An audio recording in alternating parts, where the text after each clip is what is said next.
Have you ever wondered what it's like to be a professional athlete? What goes on behind the scenes? Well, today I'm so excited that we have NHL hockey player Matt Irwin here with us. And he's not only going to talk to us about hockey, but he's going to keep it real and talk about life. And he's a stand up comedian. Thank you for that. Thanks for having me. I'm excited. Welcome. We have actually like a live podcast. We have an audience over on the couch. We do. Yeah. Our significant others and Hayward. He likes the podcast. Yeah. And so today we're drinking some mimosas because it's the morning. Cheers. Cheers. And he's drinking out of the breath into your butthole wine glass. It's supposed to be breathe, but spelled wrong. We just roll with it. Yeah. However you get it done. So I wanted to be honest with you guys. We recorded this back in May and I messed up and the audio didn't work. So I'm really hoping it's working now and we're going to redo it. In the meantime, I got some more questions. So it's probably going to be better than the one in May. Yeah. I mean, a couple months of more experience. So here we are. It's a couple more stories, maybe. Who knows? Yeah. Some more alcohol in that time. You never know. Yeah. I love it. So first, congratulations. You're going to be playing in Vancouver this year. Yeah, thank you. Pretty excited. It's obviously our hometown team, being from Victoria, and a team I grew up watching, obviously, when I was a little kid, and actually was a pretty well a diehard fan. That opportunity to go to Vancouver and play for a childhood favorite team is a dream come true. And to be close to home, family and friends is something that I would have never imagined actually ever. So pretty stoked on that for sure. I love it. I love it. And if you want to watch our antics and this fun conversation, you can watch this whole podcast on YouTube. So just want to let you know that.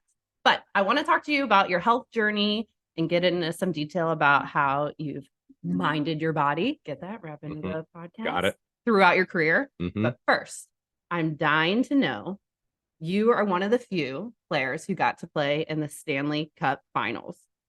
And not a lot of players can say that. So tell me what that was like.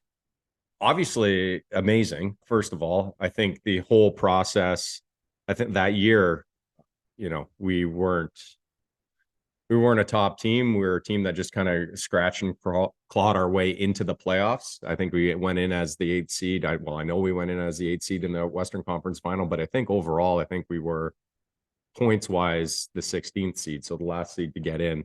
And the expectations outside of our room weren't large. We were playing Chicago in the first round. Nobody really gave us a chance, but that series went in our favor. Obviously, we were able to sweep them, and that series alone, I think, was just kind of a jump start and a springboard and confidence in our group. I mean, we had it going into the playoffs. We were confident in our ability, but to sweep a team like that just gave everyone just an absolute boost of confidence. And then obviously, when you get that, the city of Nashville kind of rallied around that as well. And then, went on to win the next two series and then found ourselves in the Stanley Cup Finals. But obviously that's what you play for, no matter what sport, any level, whether it is at the highest level of professional sports or if it's college, high school, youth sports, you want to win a championship. And so the opportunity to play that at the highest level was something I'll never forget. Unfortunately, the outcome wasn't what we wanted, but the experiences, the way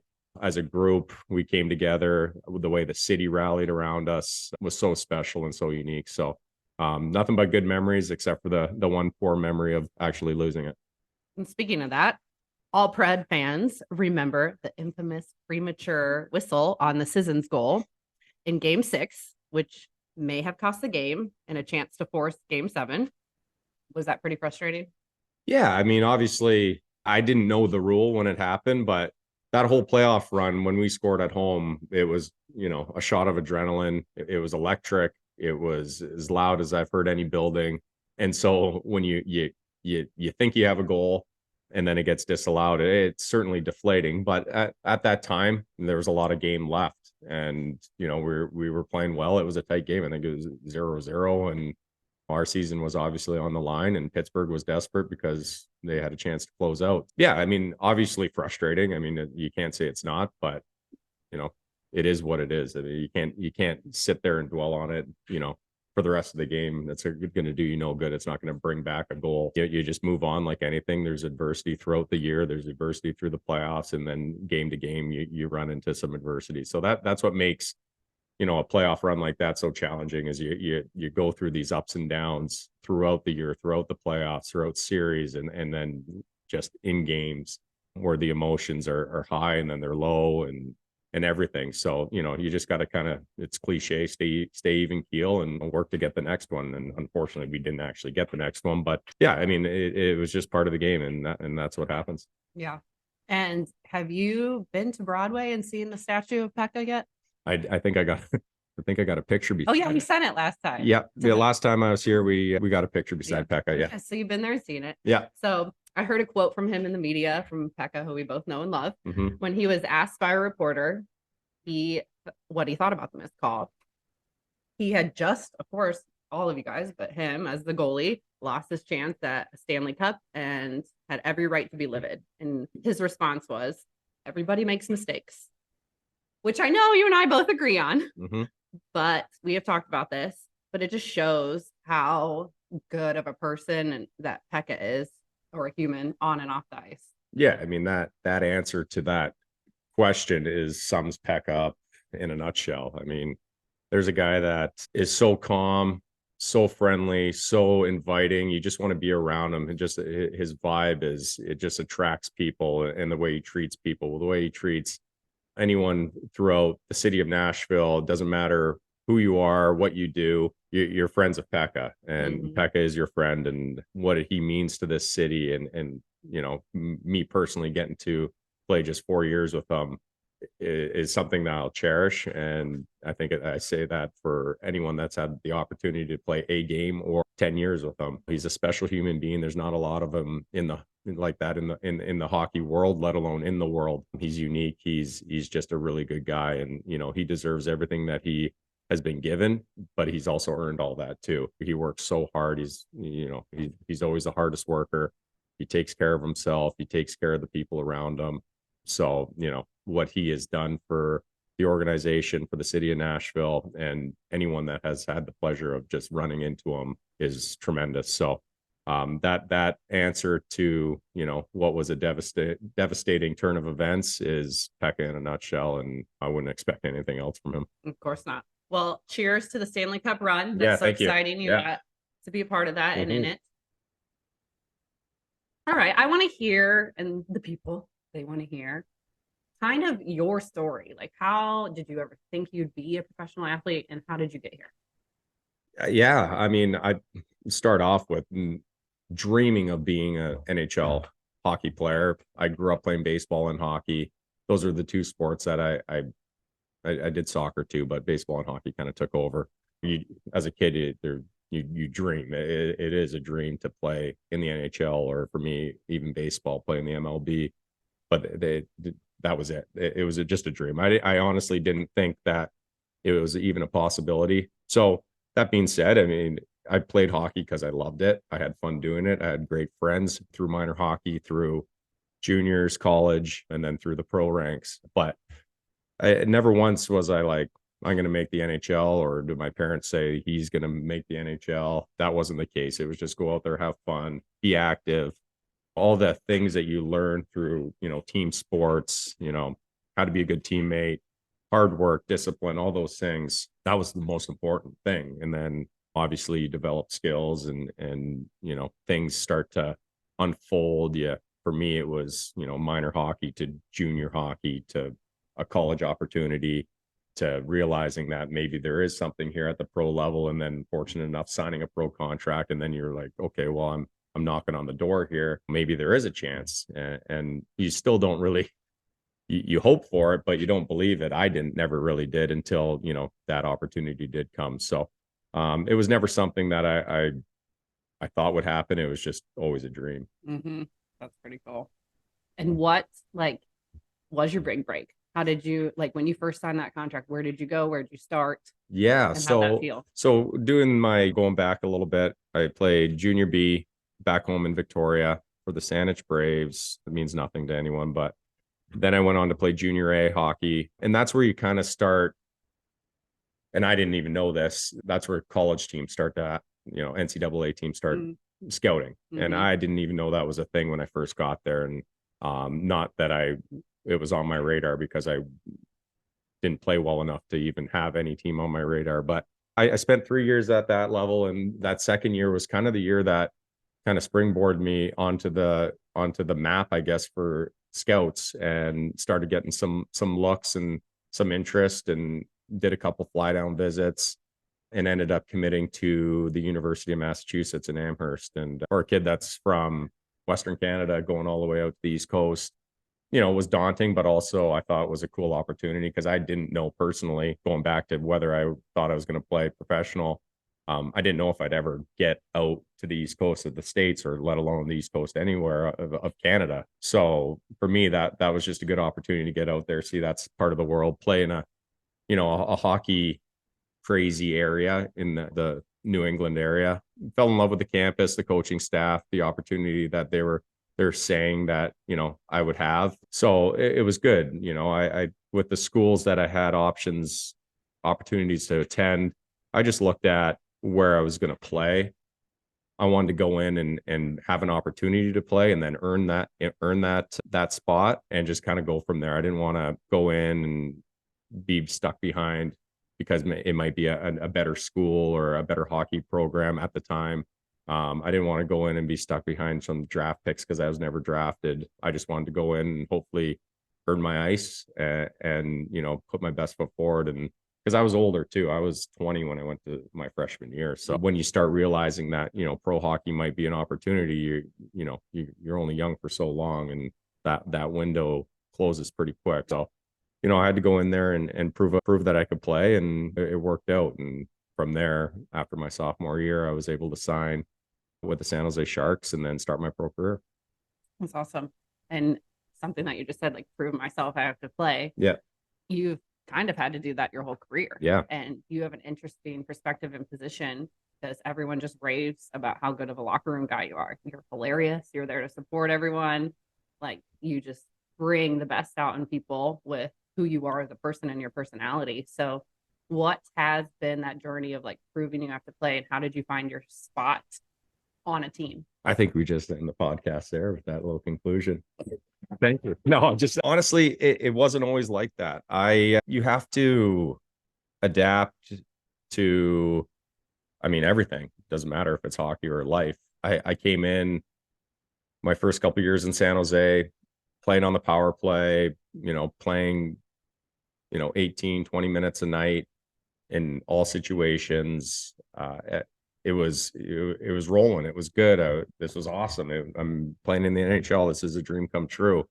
And then, like, as any first year, second year guys, first year, I kind of rode the adrenaline. It was a lockout year, so there was only like 36 games. So it was a short kind of window.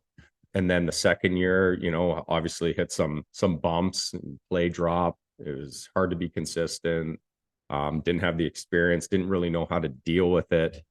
Never had really been healthy scratch. So that was a whole new mental, grind, I guess. So learning how to deal with that. And that was challenging for sure.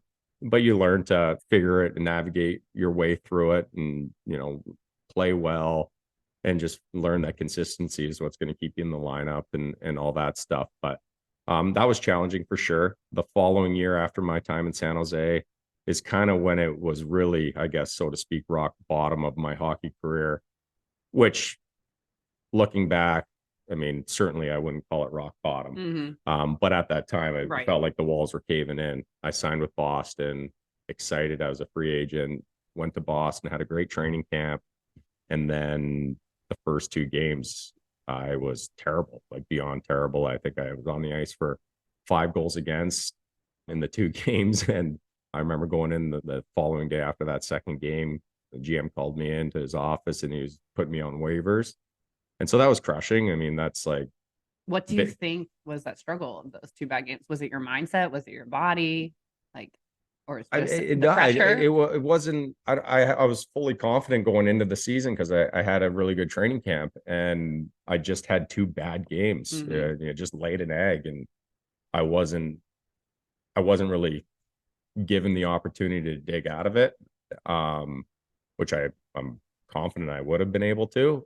But that next day I was put on waivers. And so that's crushing because then one team's kind of given up on you. Mm-hmm. And so, they wanted me to go down to the minors and find my game and maybe get called up if that worked out.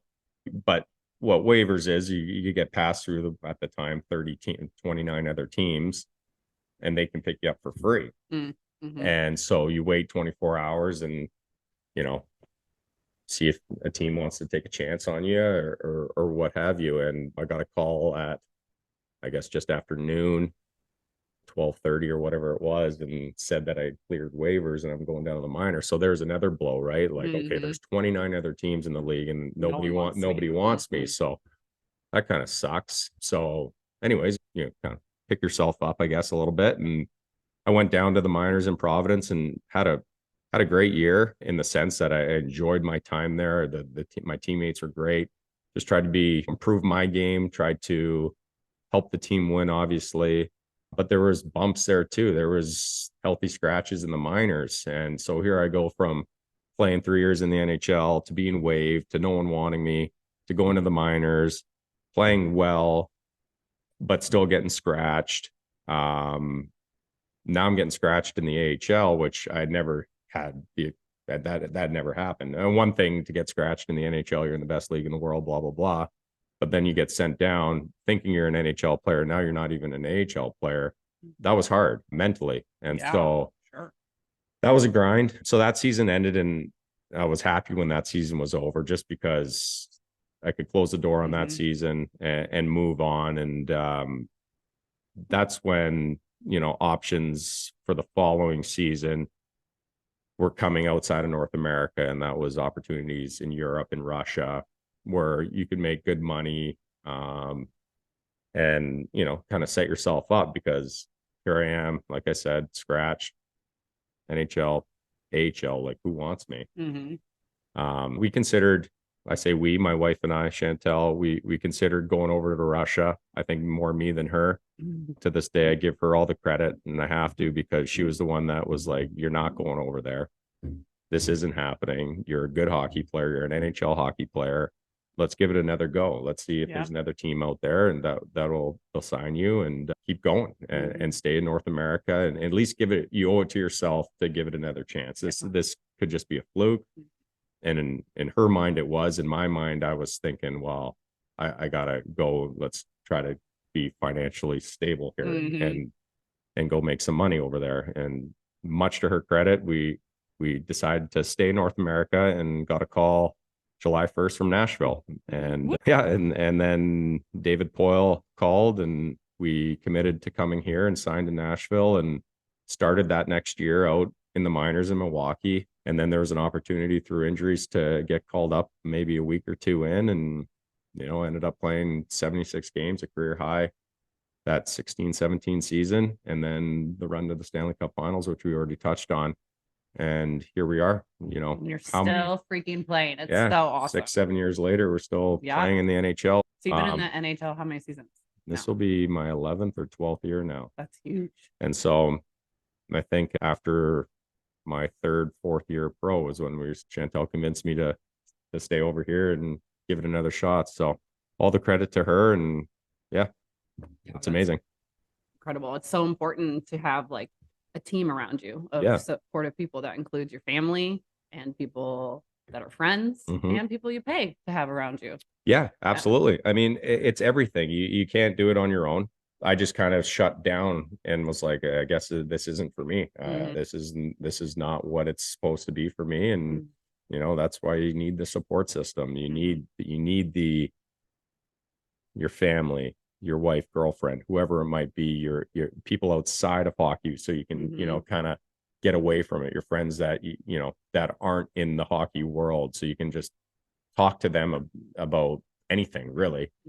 Have like that mental health coach, have your Audra who you go see and get worked on, and talk about hockey, talk about life, talk about really anything. Like there are conversations we have when we're doing treatment we can't share, but it's just it's just that it gets your brain thinking outside of the box, because as athletes, and especially professional athletes or any athlete for that matter, you're so dialed in on your day to day that you forget about, what's going on and what, perspective of everything else in your life. And so, especially in a situation where, it felt like I said, the walls caving in, you're even more just looking straight ahead, and you're not really seeing, these different avenues to help you improve. You just kind of, it's an ego thing. You're just like, I can get through this myself. Exactly. There's no way, like, I don't need help. I'm a hockey player, I'm a football player, I'm whatever. I can do this, but you can't. You need help, and that's why you got to surround yourself with the best people. Yeah, and that just relates from professional athletes to whatever you do in your job, in your training. If you're just trying to run a marathon, if you're just trying to survive raising your kids, like, it applies for all of everything. us. And even getting through an injury or getting through a death, something like that applies for everyone all around, which is so cool. Speaking of support and stuff, what was the biggest injury you've ever had? Because obviously professional athletes, they get injured. Yeah, knock on wood, I've been very fortunate with injuries. You obviously end up with tweaks here and there and contusions and what have you. My first one was in college. I had a high ankle sprain. I'd never experienced that. That was before my first college game. It was practice, and got hit in practice, and my toe stuck into the ice, and high ankle sprain, and that was awful. You roll your ankle playing basketball like in high school, and like the courts outside, and that's awful. But high ankle sprain, I've never felt when you're on knives. Yeah, it was horrible. It was the worst. And I remember taking my skate off and directly into the cold tub, and I just about passed out. It was the weirdest thing. But anyways, that was quite the recovery. They take a while. Yeah, it's just it was so tedious, and I don't know, it was the weirdest thing. It took me, our dining hall was across from where my dorm room was, and we're talking maybe 50 meters. It would take me what seemed like 20 minutes to get over there, and I was in a boot, and it just, when you thought you were getting better, and then you thought, okay, maybe I can put this in a skate and try skating. Well, you'd put it in the skate and you're like, oh, I can't even walk, so I'm not skating. I got it in the boot, so there's one start, and then it baby steps all the way through. But so survived that one, and then I had one concussion in juniors that fortunately was just a 1 week deal. But the biggest injury I had was here in Nashville. I think it was 2018. We were in the playoffs, I believe. Yeah, we were playing Winnipeg, and it was a day off, a practice day in between games 6 and 7. And we're practicing at Centennial, and we're just doing like our drills that we always do. Pretty, at that time of the season, you just kind of, you're going through your drills. You do the same ones every day, and you get a sweat, and you get off, and you take care of your body, and you get ready for the next game. And anyways, the drill we've done 100 times. I was just skating up the ice, and looking back, it's funny because I just collapsed. I felt a pop in my back, fell down, and slid from like the red line, center ice, all the way into the corner. I couldn't get up. And anyways, I was able to get up and kind of shuffle my way to the bench. And I remember Andy, our trainer at the time, he goes, "What happened?" I was like, "Something with my back. It's tightening right up." And you could just feel it by the second, just grabbing. And he's like, "Sit down." And I was like, "No, if I sit down, I won't get up." And so he's like, "Okay, well, we had to like walk around the back side of the rink to get to the locker room, and just shuffling and trying to not look injured." But I knew right away that it certainly wasn't good. They had to help me take my gear off and all that. And so, yeah, I ended up missing game 7 that next night. And unfortunately we lost that game. So the season was over, but then it was just the road to recovery, which I didn't think was going to be what it was. But, having an L4, L5 herniated disc, and then the pain was brutal. The pain down your leg, the inability to do a lot of things. I just remember when I called Chantel to come pick me up, her and her mom actually were my 2 crutches. I was like draped over their shoulders.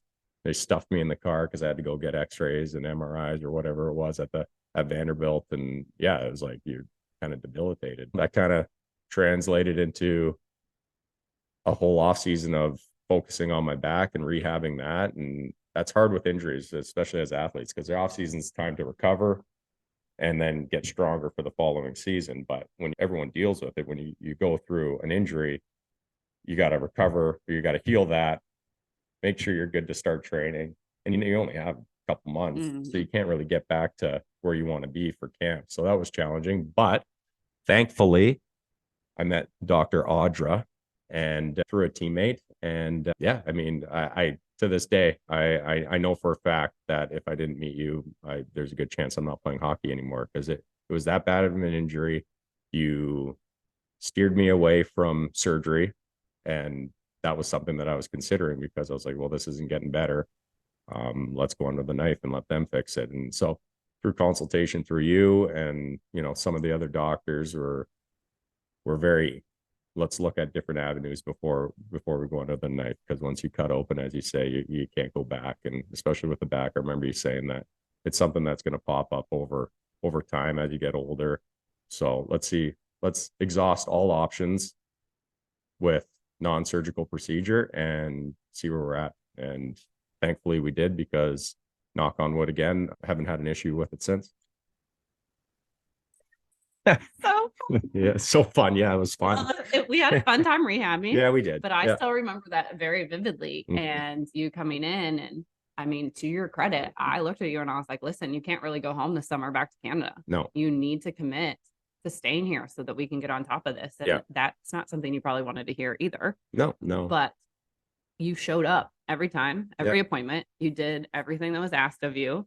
And I mean, the fact you haven't even had like an issue with it since, like, it just shows that everyone deserves an effective conservative care plan. And finding a doctor that you trust and that you vibe with is so huge. And I know I get on my soapbox here and preach all of that, but because like you said earlier when we were talking, there's the mindset component of that, not only healing you physically, but you are going to be scared to get back on the ice again. Like, we have to work through that together. And I remember being scared to get on the ice. Even I felt good, but I had yet to skate. So you just don't know what that is going to be like. And the funny story, Peter Laviolette was our coach, and I had Lavi the last 2 years in Washington. Right. And we did a lot of the same drills. And so we would do that one drill, 2-on-1 back check drill, once a week, every now and then. But every now and then that we do it, I always remember when I leave the drill, I'm like, okay, just skate gingerly up the ice. You don't need like whatever. Like if they were like, why aren't you hustling? He was there with the injury. He saw me. I'd just be like, it's a little PTSD thing. Like, absolutely. It's like, I don't need to beat someone up the ice here. I just want to get up the ice. I skate harder than 9 out of 10 other drills. But this one, just mentally, I was like, I'm just going to kind of cruise up the ice here, because last time I thought I was flying, I ended up on my belly. So we don't want that. No, we don't. So I mean, you gotta that's the mental side of it. But like you said, you got to surround yourself with the people you trust, because everyone's got different hands in the fire, I guess, so to speak. And the organization was so good. They're like, do what you need to do, take your time, take care of yourself. If you need a second opinion, go do that. And a testament to the Preds organization. I don't know that you have your right to, but I don't know if there's a lot of organizations out there that are so willing to allow you to do that or not put up a fight over it. And they're just like, you just do you. This is serious, whether it's an injury that's not so serious or it is a back injury or whatever it is. They were just like, yes, go get it fixed. Be confident in what you're doing and who you're working with, and we'll circle back when you start getting healthy. And I still had another year under my contract. So it was awesome. They gave me the time, they gave me the space to fully heal, and sometimes that's not the case. And you feel the pressure to hustle back, and I know guys do. They want to be back out playing, and they feel the pressure from up top or whatever, and they come back too soon, and next thing you know, they're taking 6 steps back. So a credit to the whole organization, training staff, and obviously GM and everyone, coaching staff. It was awesome. And saying that, I treat obviously a lot of professional athletes and in many different sports. There's such a dark side of sports that I think people think, oh, everyone makes so much money and they get to play around, like, what a dream job, which, don't get me wrong, it's a dream job. But there are some dark sides of sports Yeah. injuries, Yeah. how much you have to be away from your family, Mm-hmm. and then just this anxiety about the contracts and getting traded and am I going to get signed again? Yeah. How do you feel about some of that dark side of sports and how have you experienced it personally? Yeah, I think I've seen a lot of it, the injuries. I haven't had the security of a long-term Mm-hmm. contract. And I'm not the only one, that's for sure. I mean, there's only a select few in Right. the whole league or each professional league that gets to play their whole career in one organization. Mm-hmm. That's rare. And if you get to do it, that's awesome. That obviously means you're a great athlete, you're a better person, everything that goes into it. But for me, I bounced around. I think Vancouver's my seventh team. Nashville, we played for 4 years, the longest we've ever been on one team, but it wasn't a 4-year contract. Right. It was sign 1 year, sign another year, and then sign 2 years. So you never had that like, okay, I'm going to be here for 4 years. It just kind of ended up that way. When we signed that 2-year deal, it felt like we were signing 7 years. It was like, ooh, that's amazing. So yeah, we've bounced around. Obviously, as a hockey player, as the athlete, pretty easy in the sense that we get traded or we move to a different team. You start talking to the guys in the off season or whatever. You show up at the rink with your new team, and you're like you're instantly brothers. You just walk in, and it's like we have something in common. Right? The challenging thing now, as a dad of two kids and a husband, like we just pick up our bags and leave. The families are what wear the brunt of the load. They got to deal with all the logistics, whether it's packing up the apartment, selling a house, getting the kids situated with new doctors, dentists, schools, etc. Like I just go grab my hockey bag, a suitcase, some underwear, socks, hop on a plane, hop into a locker room, play a game probably the next night, and everything's good. That side of it for an athlete, we're lucky, and that's where you surround yourself with your team, and that part of the success. Yeah, I mean that the injuries are challenging. The dark side, it's not always glitz and glam, that's for sure. There's behind the scenes. Athletes have to put so much time into their craft, and like the injuries come. I'm watching like that quarterback documentary on Netflix, and I see what those guys put in week to week and the what they take on the field, like the hits, and it's crazy. And all the extracurriculars outside of what the team provides to be the best, and to be able to play on Sunday, as they refer to, or whatever, Thursday or Monday, like there's a lot that goes into it outside that not everyone sees. But I don't think you talk to any athlete, they wouldn't trade it for anything. No. And I mean, hockey, if you don't know, they're playing 3 to 4 games a week. It's 82 games season plus playoffs if you make it. So camp starts September on a normal season, and regular season ends April. And then if you're in playoffs, you could go all the way to June. Yeah. And then start up again. And that's a lot. You guys are on the road on long road trips. Yeah. And it's a dream. But there is also things that make it tough, just like any other career. Yeah, absolutely. I mean, every career's got the not so glamorous part of it, right? We're fortunate to travel and see cities and play, but you're playing every night too. So, or every other night. So, there's a grind that goes with it. And, but like I said, it's your job. So you adapt and you find a way to take care of yourself and be the best you can be. So what do you think gives you the edge for all those teens, the parents who have kids listening out there, even the people, like, what do you think gave Matt Irwin the edge to be a professional hockey player in the NHL? I think it's perspective on a lot of things. Understanding where you're at in your career. For me, no, I'm not going to be playing every night anymore. And that's been the case for of my 11, 12 years. That's pretty much been the case for like 7 of them, or maybe even more. But you just got to find your role within the team. There's certain things you can control, and that's hard work. That's being a good person, being a good teammate. All of that stuff's under your control. What happens on the ice, whether a coach likes you, if the coach is playing you, or whatever. Certain things are just out of your control. Injuries, they happen. You just got to come. For me, it's coming to the rink, grateful, excited, willing to do anything that I'm asked to do. And I think just being a good person, being a good teammate, honest, hardworking, that will carry you a long way. And I have no doubt in my mind, if I was a shitty teammate, I would have been out of this league probably 8 years ago. Once I started not being an everyday player, gone. No doubt in my mind, I would be out of the league. Just that alone, just being yourself, being true to you, your teammates, everyone, has definitely extended my career, I'd say. Absolutely. And I mean, everyone fucks up at some point and messes up. Is there one moment or play or something in your mind that you wish you could take back that you remember? There's a lot of plays. Yeah. You're not supposed to pass to the other team. I've learned that a few times. Yeah, there's a ton. I mean, that's the thing in anything. I feel like it's important to have kind of that short-term memory. Doesn't matter if you're just everyday life or whatever. I think short-term memory is huge, but also learn from it too. Realize what happened. Try not to make that mistake again, and move on and learn from it. Don't just completely black it out, but take something from that experience and take it and turn it into something positive and move on. I think